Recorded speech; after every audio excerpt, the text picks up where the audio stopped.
వైకాపా ఎమ్మెల్యేలు చెప్పారనో ఆ పార్టీ నేతలు ఒత్తిడి తెచ్చారనో రాజీనామా చేసిన గ్రామ వార్డు వాలంటీర్ల పరిస్థితి రెంటికి చెడ్డ రేవడిలా తయారైంది. ఉన్నదాంతో పాటు రాబోతున్న అదనపు ఆర్థిక ప్రయోజనాలు కోల్పోతున్నామని వాపోతున్నారు. సార్వత్రిక ఎన్నికల నోటిఫికేషన్ వెలువడ్డాక రాష్ట్ర వ్యాప్తంగా 1,08,273 మంది వాలంటీర్లు రాజీనామా చేశారు.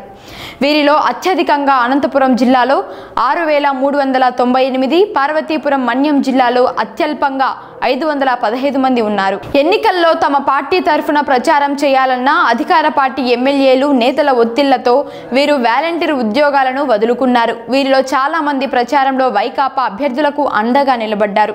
ఓటర్లకు తాయిలాల పంపిణీలో కీలకంగా వ్యవహరించారు. తీరా ఎన్నికల్లో వైకాపా బోర్లా పడటం, ఎన్డీఏ కూటమి ఘన విజయం సాధించి ప్రభుత్వం ఏర్పాటు చేస్తూ ఉండడంతో రాజీనామా చేసిన వాలంటీర్ల పరిస్థితి అగమ్యగోచరంగా తయారైంది. తమ భవిష్యత్తులేంటని ప్రశ్నిద్దామన్నా వైకాపా నేతలు ముఖం చాటేస్తున్నారని వాపోతున్నారు. ఒత్తిళ్లకు తలొగ్గక కొనసాగిన వారంతా మంచి రోజులు రాబోతున్నాయని ఆశిస్తున్నారు.